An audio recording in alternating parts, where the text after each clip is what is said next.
Well, good morning and welcome to Tuesdays with the Pilgrim as we continue our journey in A Prophet in Babylon with Chapter 8. A Retired Prophet.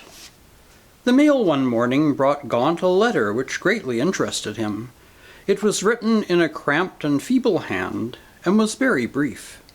It was signed Paul Gordon. Paul Gordon was, as might have been guessed from the handwriting, a very old man. His history was remarkable. At 40 years of age, he had been known far and wide as one of the most brilliant preachers in America. From his pulpit he had gone to a professor's chair in a great theological seminary, somewhat to the dismay of his friends, who regarded the step as a mistake. The fact was, however, that Gordon had suddenly discovered that the foundations of his faith were insecure. He had been caught in the rising tide of German destructive criticism and found himself defenseless. When the professorship of Hebrew had been offered him in the seminary, he hailed the opportunity of escape from a position which he had come to regard as untenable. In his new position, he gave himself up to a thorough investigation of the sources of his faith, and as time went on was less and less heard as a preacher. At 50, his star again rose above the horizon. He published a book characterized by the most daring statements of biblical criticism, statements which had long been among the commonplaces of German theology, but which were entirely novel to his American readers. The result was a famous heresy trial. For 3 years, the name of Paul Gordon was on everybody's lips. Those who knew him best rushed to his defense. Many of these ardent friends did not profess to endorse his views, but they were enthusiastic in their admiration for his character. They might well be, for it would have been difficult to find any man among the churches who lived a life of nobler sacrifice and service than Gordon. He gave the larger part of his income, and devoted every moment of time which he could spare from his duties, to work among the very poorest classes of New York.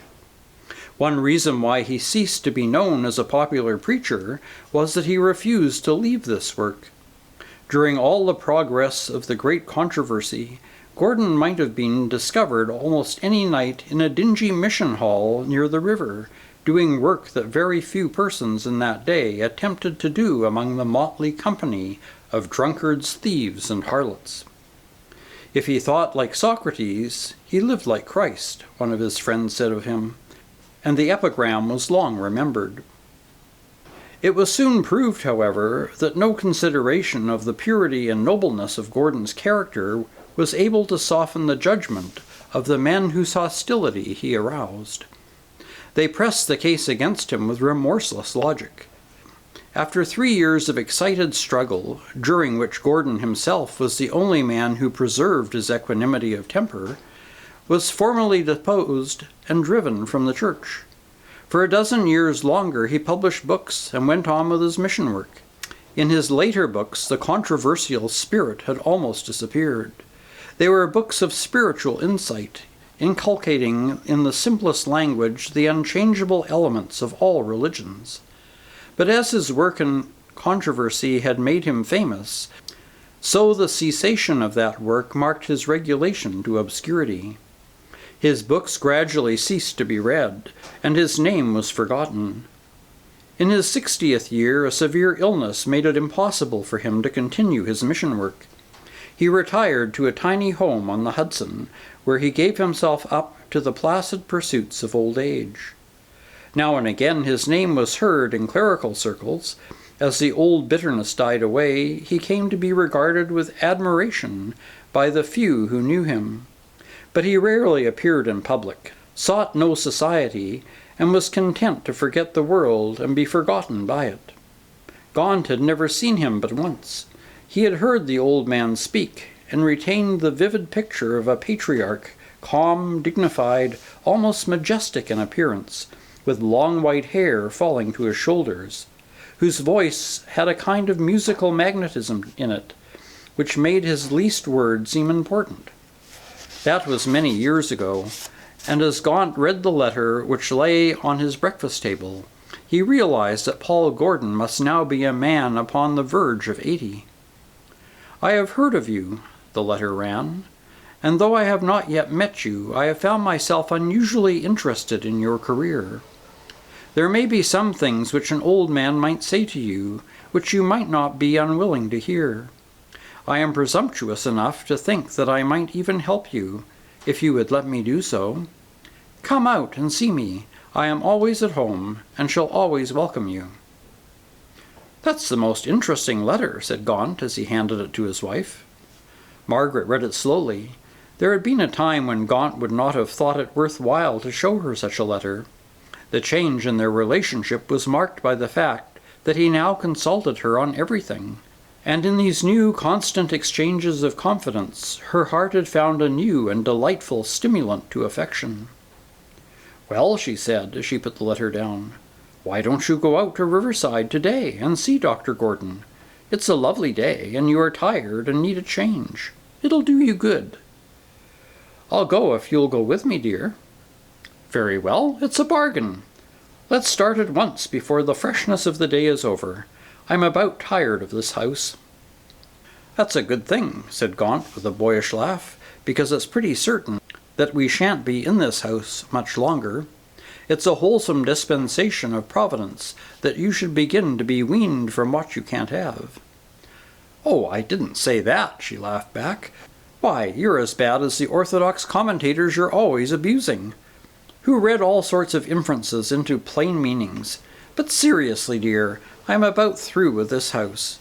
There are only 2 of us, and yet we must needs have a dozen rooms to keep clean, and 2 hired girls and a man to look after. And my weekly bills are growing frightful. It really doesn't seem worthwhile. If it goes on much longer, I believe I'll be a convert to the simple life." "And that's where the Providence comes in, don't you see? I'm thinking of 2 rooms in a slum, a bank book getting low. There's no knowing what we might come to." "Well," she answered, "I don't know that I would object, not if it was a real nice, healthy slum. There's a settlement girl I met the other day who took me to her rooms, and they were a wonderful sight. I think they were about 8 feet square, each of them, and they were all white paint and bright chintz and that sort of thing, with a stove you could put in your pocket, and a lovely collapsible bath which I think she used as a bed, and all sorts of tiny cupboards wherever there was a spare corner, and everything as neat as a new pin. I forget what she paid for them, some ridiculously small amount, but I know she sort of pitied me for living in a 12-roomed house, and really made me feel that I was a fool for my pains. And her friends lived in 48th Street, I think she said, so she had data for her comparison." "Why, it sounds quite idyllic." "Well, according to her account, it was. She said she got more thrills out of that narrow street crowded with poor working folk than she'll ever get on Fifth Avenue. She was dying of respectability in 48th Street, literally and physically dying of dullness, but from the moment she went to live in those tiny rooms and tried to do something for the working girls of the neighborhood, she got thrilled back into vitality. It was rather a good phrase, that, thrilled back into vitality. I suppose that is why I remember it. But come, if we're going to Riverside, we must make haste." In a few minutes they started. It was, as Margaret had said, a lovely morning, one of those days of bright sunshine and crisp air which make New Yorkers forget that there is such a thing as winter. They were both in high spirits, for the air had an almost intoxicating quality to it. It was the sort of day which gives men courage, which fills them with a happy sense of benignity, of nature, and makes them move gaily as to the sound of trumpets. It was a long time since Gaunt had felt so happy. No memory of the annoyances he had endured remained with him. He felt as though he had recaptured his youth, and careless mirth of youth. And so, as they went, they talked together in high good humor, as people might, who have never known a care. They let their fancy range over the picture of what they had conjured up of life in 2 rooms. "I believe it would really be the greatest fun in the world," said Margaret. "Besides, think of what a fine moral discipline it would be. We should be bound to behave beautifully to each other when neither of us could lose sight of the other for a single moment." Depend upon it, the real cause of most unhappy marriages is that people are able to sulk in separate rooms by themselves. And think of the intellectual discipline of living in a house so small there isn't room in it to change your mind, he retorted. Nor your clothes, she commented. That's a much more serious problem for a woman. That would be an incentive to economy. If you would do me the honor to audit my household accounts, a thing you've never done yet, you'd find incentive enough for economy, I promise you. But you know, dear, you're a very bold man. You are making out to live without visible means of support. Oh, it's not as bad as that, is it? I'm a better economist than you suppose. Quite seriously, I've thought the whole thing out, but I didn't mean to say anything to you just now. I think if we give up the house, we can easily sublet it, and go into quiet room somewhere. We can stand a pretty long siege. I can always earn enough by my pen to find us bread. And why didn't you like to speak to me, dear? Did you think I wasn't willing? Not exactly that, but I thought it would come hard on you. It would be a good deal harder on me to suppose you thought I wasn't ready to make any sacrifice you wished me to make. Besides, I'm not so sure it is a sacrifice. I feel very much like the settlement girl. I've grown dull with respectability, and I wouldn't object to get thrilled again into vitality. I'm suffering from fatty degeneration of the soul. And I'm afflicted with the incipient attack of love-making. Why, Margaret, I don't believe I've had such a dear, foolish talk with you since the old days in the woods when I was courting you. Does it seem so very long ago? Said Margaret demurely. At that moment they arrived at Riverside. And that's the end of Chapter 8, Part A.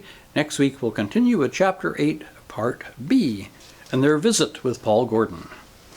Until then, take care, stay safe, and God bless.